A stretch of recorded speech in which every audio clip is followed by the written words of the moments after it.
talk us through what you think the failings and questions are as a result of Jason's report. I think that the failings and questions are numerous. Firstly, I believe there's been a total breakdown in the accountability process.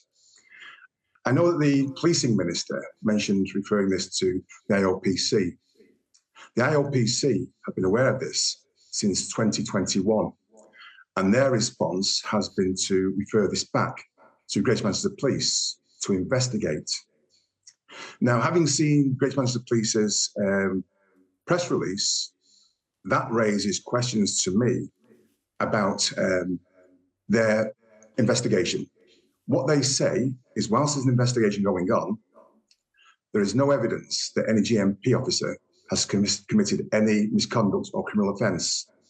That seems to suggest that they're predetermining the outcome. The next problem is this matter was referred to Manchester's Lord Mayor. Manchester's Lord Mayor has responsibility for oversight of the police service. The correspondence, and there was lots of it, was quite dismissive from the Lord Mayor, or Lord Mayor's office, and again referred back to Greater Manchester Police. And they seem to take the position that GMP have said there's nothing here to see. The next phase is complaints to the Information Commissioner about GMP's response to the subject access requests. And again, they took no position. So for me, there's been a total breakdown in the accountability process, and so many questions are raised.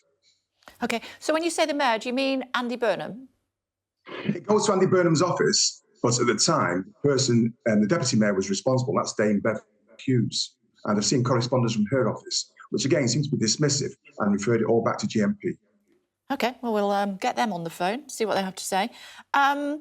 Talk to me about the footage. Some of it is missing, and the footage that we have seen has no sound on it. So 2 questions there. Should they be able to hand over all of the CCTV footage, and should there be sound on it? First of all, the sound. There should be sound on the footage, especially in the custody office. The purpose of CCTV in the custody office is to protect both the officers and detainees, and it should record video and audio. I'm alarmed that there is no audio, and there must be an explanation for that, but that's never been put forward.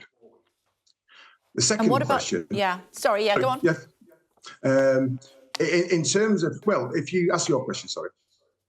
Yeah, I was just going to say, what about the missing footage? Where is it? Well, the missing footage, and that's a really good question, because there have been numerous requests, subject access requests to Greater Manchester Police for all footage. Now, numerous officers have said, we have all the footage, we've seen all the footage, yet they only release footage that doesn't provide any evidence. If you go back to the scene of the arrest, they only provide evidence of CCTV from officers not really involved in the arrest. The arrival at the custody office, which is vital, that's not been provided. There are too many breaks in the footage that are provided, and the way they provide it was, I believe, possibly intended to make it more difficult to view, because it was provided in small segments, not contemporaneous, not in sync. So it just made it difficult to view all the footage. You used to be a custody officer, I believe, Martin. What processes have been followed here and what processes have not? I've gone on record of saying this is probably the worst custody record I've ever seen in my life. Now, bear in mind, I was a custody sergeant, and as a patrol inspector and as an operational superintendent, I had responsibilities under PACE. There are so many things wrong with this custody report. There is no explanation as to the grounds for the strip search, and I stand by it's a strip search. There is no explanation as to who was involved in the strip search. The footage does not correlate with the CCTV and the custody record. There's so many gaps in the custody record, it's untrue.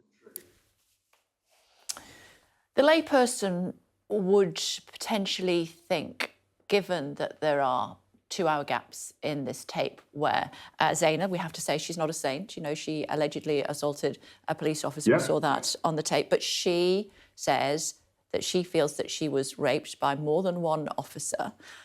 We haven't got that CCTV footage. A layperson might think that's because Greater Manchester Police have got something to hide. Why would they be wrong in thinking that? They wouldn't be wrong in thinking that. And as a professional person, as an ex-professional person, I feel the same. When the allegation was first made to me, I thought this is a fantastic allegation in terms of wow, but very, very easy for GMP to disprove because they've got CCTV from body-worn cameras and the custody office, which should account for the moment of arrest to the moment of release.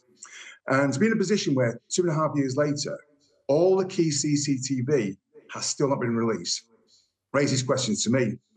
So I, along with lay people, suspect that there's something underhand going on.